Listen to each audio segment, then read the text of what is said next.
우리가 말 좀 들어라 그렇게 이야기할 때가 있죠. 자녀들에게든 누구에게든 제발 말 좀 들어라. 이때 말 좀 듣는다는 것은 먼저 귀로 청종하여 듣는 거죠.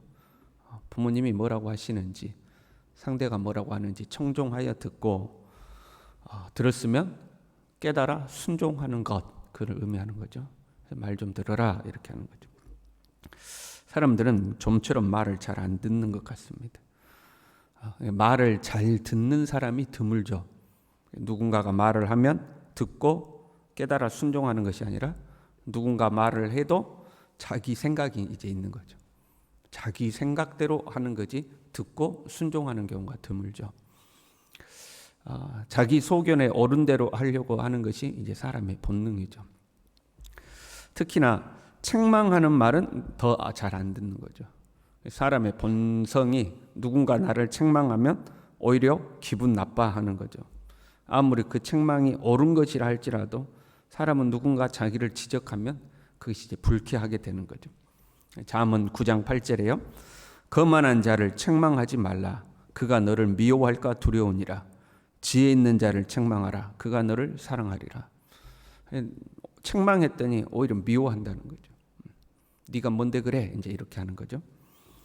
그러나 책망의 말이 됐든 어떤 말이 됐든 그 말을 듣고 순종하는 것, 말을 듣는 것이 여러분 복입니다. 들을 귀가 있는 자가 복인 거죠. 잠언 6장 23절에요. 대저 명령은 등불이요 법은 빛이요 훈계의 책망은 곧 생명의 길이라. 훈계의 책명이 생명의 길이다 하는 거예요. 생명의 길이다. 들을 귀 있는 자는 성령이 교회에게 하시는 말씀을 들을지어다. 그 들을 귀가 있는 것이 복인 거죠. 잠언 25장 12절에도요. 슬기로운 자의 책망은 청종하는 귀에 금고리와 정금 장식이니라. 그 청종하는 자의 귀에 아름다운 장식이 된다는 거죠. 본문에 학계 선지자를 통해서 하나님께서 책망하셨어요. 4절에 이렇게 책망했죠.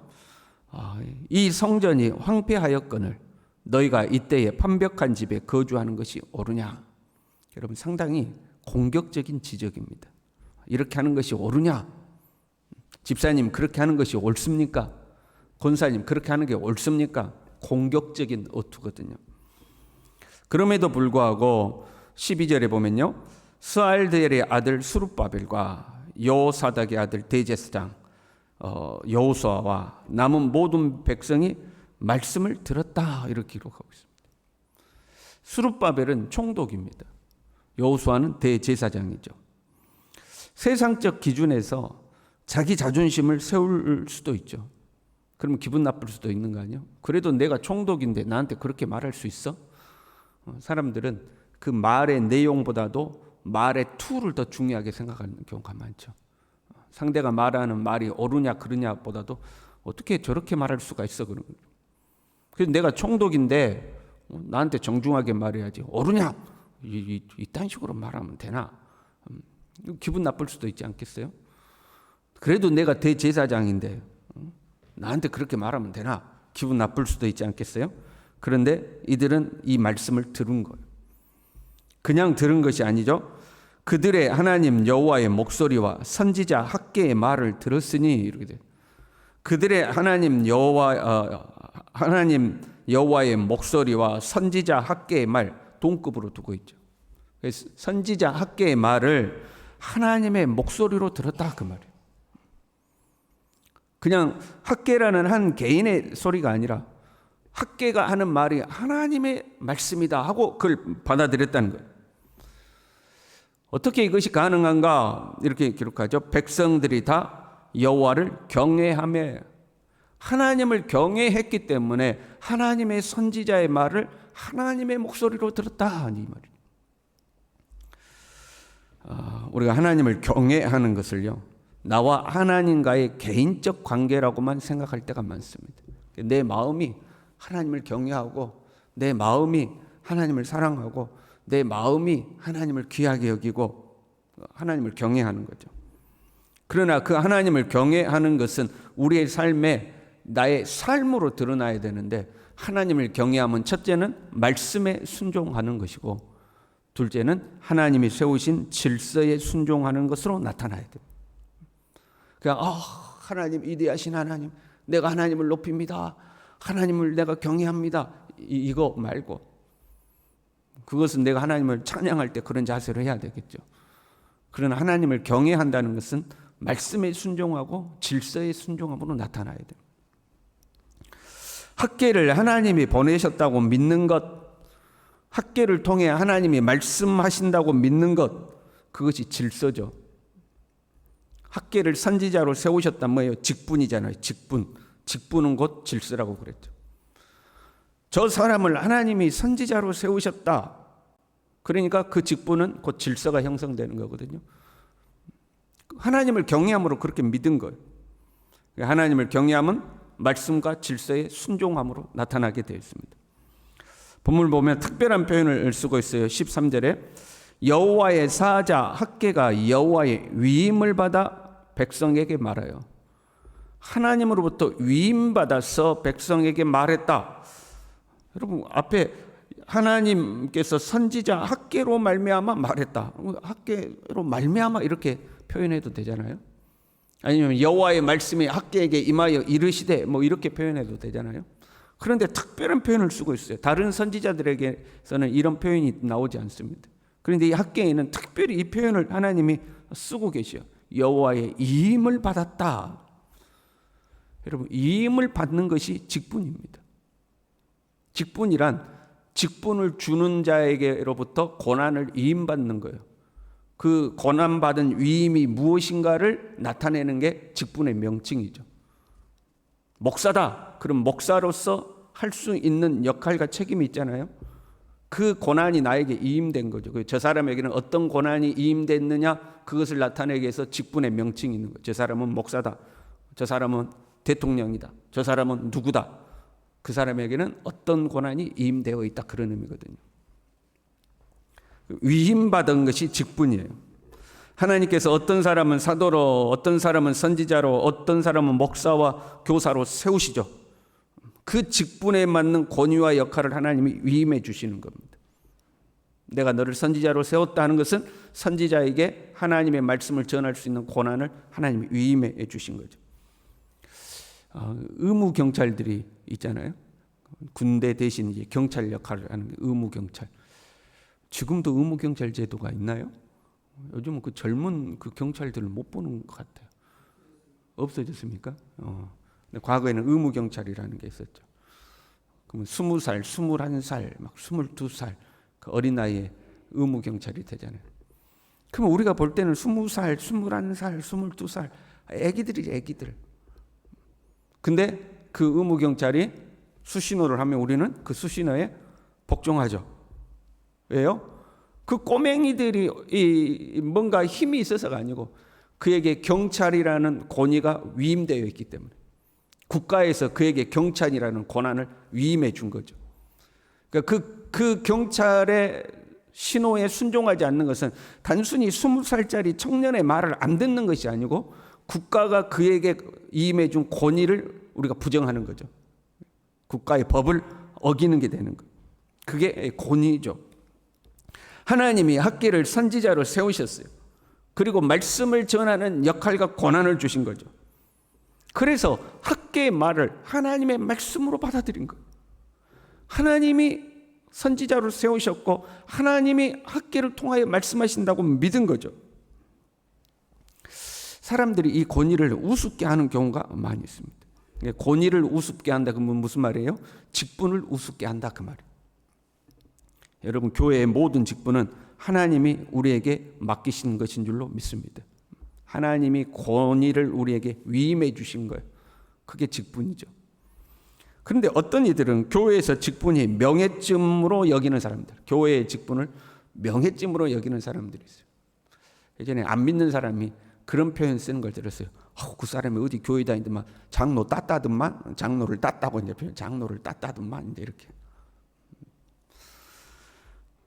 그러니까 장로가 되기 전까지 이제 장로를 예로 드는 겁니다.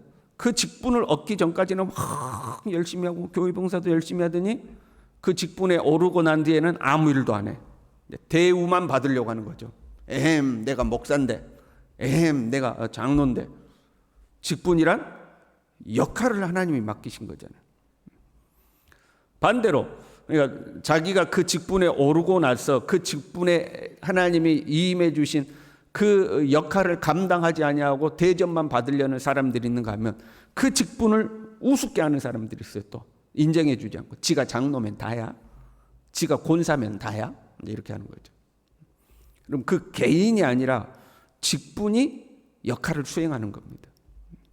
그 개인에게 역할을 맡기는 게 아니라 목사 그러면 나라는 한 개인에게 말씀을 전하는 역할을 준 게 아니라 목사라는 직분의 말씀을 전하는 역할이 있는 거죠. 지가 목사면 다야, 지가 장로면 다야, 그 직분을 우습게 하는 거죠. 교회의 직분은 하나님으로부터 위임된 권위인 것을 알아야 돼요. 가정에 가서도 마찬가지예요. 부모로서의 권위가 있어요. 남편으로서 아내로서의 권위가 있고 역할이 있어요. 그러면 그냥 일반적으로 생각하면 도덕과 윤리로 생각하면 부모니까 공경해야 된다. 그게 일반 세상의 도덕과 윤리죠. 그러나 우리는 하나님이 나의 부모님으로 이분들을 세우셨다. 하나님이 부모의 권위를 위임해 주신 거죠. 그래서 부모에게 순종하는 것은 곧 하나님께 순종하는 것이 돼요. 하나님이 이 사람을 나의 남편으로 세우셨다. 하나님이 이 사람을 나의 아내로 세우셨다. 하나님이 위임해 주셨다는 거죠. 그걸 우리는 믿는 거죠. 그래서 여호와를 경외함으로 피차 복종하는 거예요. 그게 하나님이 맡기신 권위와 직분을 믿는 겁니다. 이 위임된 권위를 아는 것이 중요해요. 모세가 구스 여인을 취하죠. 모세의 잘못된 행동이잖아요. 그때 모세의 누나 미리암이 모세를 책망하잖아요. 그런데 그 너의 행동이 하나님 앞에 옳지 않다라고 책망하는 것을 넘어서서 모세의 권위에 도전을 합니다. 하나님이 너만 선지자로 세우셨더냐? 하나님이 너에게만 말씀하시더냐? 그 권위에 도전을 해요. 그래서 하나님께서 미리암을 책망하시죠. 하나님이 세우신 권위에 도전한 거예요. 하나님이 세우신 권위에 도전하는 것은 하나님께 도전하는 거거든요. 권위는 순종을 요구하게 되어 있습니다. 수룹과 아벨과 여호수아와 그 모든 백성이 그 말씀에 즉각 순종했습니다. 즉각 순종했습니다. 15절에요. 다리오 왕 제2년 6째 달 24일 그때 이제 성전을 짓기 시작했다 이렇게 나오잖아요. 근데 학개가 처음 말씀 전한 때가 1절에 나와 있는데 다리오 왕 제2년 6째 달 곧 그 달 초 하루에 그 달 1일부터 학개가 말씀을 전하기 시작했는데 24일 그러니까 23일 만에 성전 공사를 시작합니다. 여러분 그게 쉬운 일 아니잖아요. 성전을 짓는데 이것저것 준비하고 막 해야 되지 않겠어요? 그런데 23일 만에 성전 공사를 시작해요. 말씀에 순종하는 거죠. 그 학개에게 임된 말씀이 뭐 있느냐? 내가 너희와 함께 하노라 하는 거죠. 내가 너희와 함께 하노라. 그러면 성전이 하나님이 우리 중에 함께 하신다는 그 상징이었잖아요. 그게 성전으로서의 의미잖아요. 근데 아직 성전을 짓지 않았는데 하나님이 뭐라고 말씀하신 거예요? 내가 너희와 함께 하고 있다 하는 거예요. 그렇다면 성전이 있어야 하나님이 함께 하시는 것이 아니라 하나님이 함께 계시기에 성전을 짓는 거죠. 순서가 이렇게 돼야 돼요. 성전을 지었더니 하나님이 함께 하신다 이게 아니고 하나님이 함께 계시니 성전을 짓는 거예요. 더 나아가서 생각하면 그러면 백성들이 이스라엘 백성들이 성전을 짓지 않는 것은 하나님이 함께 하심을 믿지 않는 거예요. 우리 집에 손님이 왔어요. 이제 잠잘 때가 됐어요. 그러면 뭘 준비해 줘야 돼요? 잠자리를 방 하나 내주고 잠자리를 준비해 줘야 되잖아요. 하나님이 우리 중에 오셨어요. 그러면 하나님이 거하실 하나님의 집을 마련해 줘야 된다 이 말이에요. 하나님이 우리와 함께 계심을 믿는다면 하나님이 거하실 성전을 짓는 거죠. 근데 그동안 백성들이 성전을 안 지었어요. 왜요? 하나님이 함께 하심을 믿지 않았다. 그동안 하나님의 성전을 짓지 않는 것은 하나님이 함께 하지 않아서가 아니라 하나님이 함께 하심을 믿지 못해서고 백성들이 성전을 짓지 못하는 환경이 조성된 것은 믿음이 없기 때문에 하나님의 역사가 안 나타난 거다. 하나님이 함께하지 않는 것 같던 환경들이 있었죠. 북이스라엘이 괴롭혔어요. 여러 민족들이 약탈했어요. 자연재해가 찾아왔어요. 흉작이 찾아왔어요. 막 이런 문제들이 막 생긴 거죠. 보세요. 우리가 형통해서 하나님이 우리와 함께 하시는 거 그게 아니다 이 말이에요. 하나님이 우리와 함께 하심을 믿고 우리의 삶에 불통한 환경이 있음에도 불구하고 하나님의 말씀에 순종해서 그 환경을 극복해 가는 거다 이 말이죠. 근데 우리는 거꾸로 생각할 때가 많은 거죠. 내 삶이 형통해야, 내 삶에 좋은 일이 있어야 역시 하나님이 나와 함께 하셔 이렇게 생각하는 거죠. 그게 아니라는 거예요. 하나님의 함께 하심을 믿음으로 내 삶에 여러 어려운 환경이 있지만 그 환경 속에서도 타협해버리고 세상의 방법을 따르는 것이 아니라 하나님의 말씀대로 순종하여 앞으로 전진해서 그 환경을 극복해 가는 거죠. 그 하나님의 함께 하심을 믿는 사람인 거죠. 14절에요. 한 가지만 더 볼까요? 스룹바벨의 마음과 이 표현들이 나와요. 보면 스룹바벨의 마음과 여호수아의 마음과 남은 모든 백성의 마음을 감동시키며 마음을 감동시켜서 마음을 감동시켜. 여러분 지적인 계산이 아니라 마음의 감동입니다. 성령께서 우리의 마음을 감동하시는 거죠. 지적인 계산은 환경을 따져요. 그렇잖아요. 그동안 백성들이 16년 동안 성전을 방치해 놓은 거예요. 지금은 때가 아니다. 지금은 어렵다. 지금은 돈을 더 벌어야 된다. 지금은 자식부터 키우고 봐야 된다. 지금은 뭐부터 하고 봐야 된다. 지식은 환경을 계산해요. 그럼 마음의 감동은 믿음으로 순종하는 거죠. 그래서 성령의 감동을 소멸하지 말라. 성령께서 우리의 마음에 감동을 주시는 거죠. 그래서 순종하는 거예요. 저와 여러분이 하나님 앞에 순종의 사람이 될 수 있길 바랍니다. 하나님의 말씀에 순종하는 사람, 하나님이 세우신 질서와 권위에 순종하는 사람, 성령의 감동에 순종하는 사람, 저와 여러분이 하나님 앞에 그런 사람 될 수 있기를 바랍니다. 기도하겠습니다. 하나님 아버지, 내 소견의 옳은 대로가 아니라 하나님의 말씀대로, 하나님이 세우신 질서대로, 성령의 감동대로 순종하여 살아갈 수 있는 하나님, 우리가 성숙한 하나님의 사람이 될 수 있도록 주님의 말씀이 들려올 때에 즉각 순종하는, 기쁜 마음으로 순종하는 하나님의 사람들이 다 되도록 우리 모두를 붙들어 주시옵소서. 예수님의 이름으로 기도 올려옵나이다. 아멘.